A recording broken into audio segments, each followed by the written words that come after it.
Hi అండి. అందరికీ నమస్కారము. ఈరోజు మనం దొండకాయ కూర సింపుల్, టేస్టీ అండ్ బేసిక్ దొండకాయ కూర ఎలా చేయాలో చూద్దాము. దానికి కావాల్సినవి తీసుకొని కట్ చేసుకొని పెట్టుకోవాలి. నేనైతే సన్నగా కట్ చేసుకున్నాను. దొండకాయలు, ఉల్లిపాయలు ఇంకా టమాటాలు మాత్రం కొంచెం లావుగా కట్ చేసుకున్నాను. ఎందుకంటే నేను దాన్ని పేస్ట్ చేసుకుంటాను మిక్సీలో వేసుకొని. తర్వాత మనం స్టవ్ ఆన్ చేసుకొని ప్యాన్ పెట్టేసుకోవాలి. ప్యాన్ పెట్టేసుకొని పోపు కోసం ఆయిల్ వేసుకోవాలి. ఆయిల్ వేసుకున్న తర్వాత మనం పోపు ఎలా చేసుకుంటామో మన దగ్గర ఉన్న పోపు దినుసులు వేసుకోవచ్చు. నేనైతే జీలకర్ర, ఇంకా మెంతులు, ఇంకా మిరపకాయ విత్తులు, ఇంకా మిరపకాయలు వేసుకుంటున్నాను. ఇంకా మీ దగ్గర ఉన్నట్టు మీరు పోపు చేసుకోవచ్చు. పప్పు దినుసులు కూడా వేసుకోవచ్చు. మినపప్పు, శనగపప్పు అలా కూడా వేసుకోవచ్చు.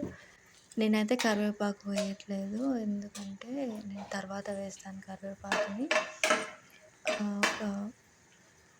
ఇప్పుడు కలుపుకొని తర్వాత మనం కట్ చేసి పెట్టుకున్న ఆనియన్స్ వేసుకోవాలి. ఆనియన్స్ వేసుకొని ఒక 2-3 మినిట్స్ అలా కలుపుకోవాలి, ఎందుకంటే మాడిపోకుండా ఉండడానికి. తర్వాత 2 మినిట్స్ తర్వాత పసుపు, ఇంకా అల్లం వెల్లుల్లి పేస్ట్ వేసుకోవాలి. అల్లం వెల్లుల్లి పేస్ట్ మనం మొత్తం స్ప్రెడ్ చేయాలన్నమాట. ఒకే దగ్గర ఉంటే అక్కడ మాడిపోతుంది. స్ప్రెడ్ చేసుకొని మొత్తం పచ్చివాసన పోయేలాగా మొత్తం కలుపుకోవాలి. కలుపుకున్న తర్వాత అడుగు పట్టకుండా కలుపుకోవాలి, ఎందుకంటే అల్లం వెల్లుల్లి పేస్ట్ కదా, అడుగు అంటికి పోతుంది ఊరికి. అలా కలుపుకుంటూ మొత్తం వేగేలాగా కలుపుకోవాలి. తర్వాత మనం కట్ చేసి పెట్టుకున్న దొండకాయలు అందులో వేసుకోవాలి.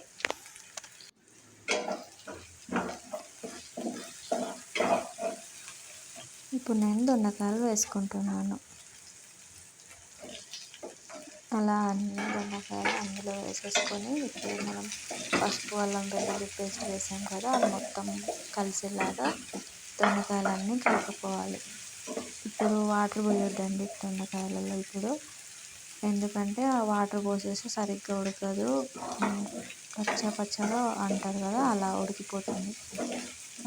ఇప్పుడు సిమ్లోనే పెట్టుకోవాలండి, ఎందుకంటే హై ఫ్లేమ్లో పెడితే అడుగు అంటిపోతుంది తొందరగా. వాటర్ ఏమి వేయలేదు కదా మనము, సో అందుకని కలుపుకుంటూనే ఉండాలి. ఒక 5 మినిట్స్ అలా క్లోజ్ చేయాలి, మూత పెట్టేసి క్లోజ్ చేసుకొని మళ్ళీ మధ్యలో అప్పుడప్పుడు అలా కలుపుకుంటూ ఉండాలి. లేకపోతే అట్లనే మాడిపోతుంది అది. ఇప్పుడు మనము అది టమాటాలు పేస్ట్ చేసుకోవాలనుకున్నాం కదా, ఇప్పుడు మనము టమాటా పేస్ట్ చేసి పెట్టుకుందాము. ఒకసారి కలుపుకుందాం, మధ్యలో అడుగు అంటుకుపోతుందా ఎలా ఉందని చూసుకోవాలి మధ్యలో అలాగా.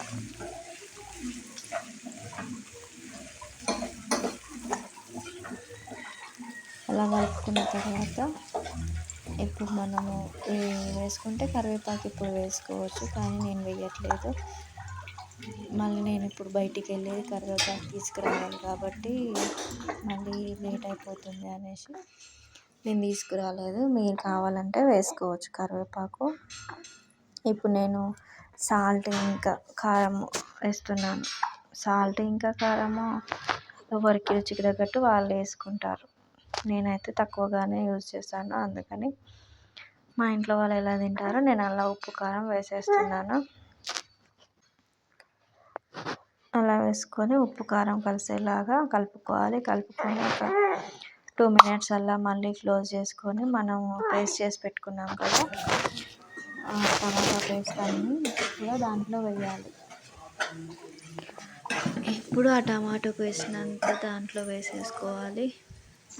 వేసేసుకున్న తర్వాత మనము ఇంకా ఎసరు ఎక్కువ కావాలంటే అందులోనే ఎక్కువ వాటర్ పోసుకొని మళ్ళీ వేసేసుకోవాలి. లేదు అంటే అట్లానే ఉన్న టమాటా వాటర్ అందులో వచ్చేస్తుంది. కొంచెం ఎసరులాగా ఉంటుంది, కాకపోతే ఎక్కువ వాటర్ వేస్తే వాటర్ ఎక్కువగా ఉంటుంది. సో నేను అందుకే ఒక టీ గ్లాసుల వాటర్ నేను పోసుకుంటున్నాను నాకు తగ్గట్టు. ఇప్పుడు అలాగే ధనియాల పొడి, కొత్తిమీర కావాలంటే ఇంక ఇప్పుడే వేసేసుకోవాలి. వేసేసుకున్న తర్వాత ఒక 2 మినిట్స్ ఉడికించేస్తే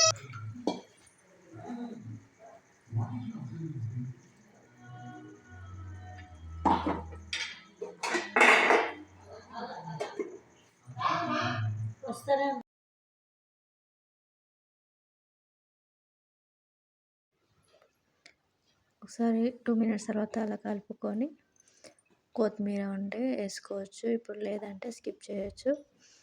అంతే, మన tasty tasty simple and basic దొండకాయ కర్రీ రెడీ అయిపోయింది. ఇప్పుడు టేస్ట్ ఎలా ఉందామో చూద్దాము. ఫైనల్ మన దొండకాయ కూర.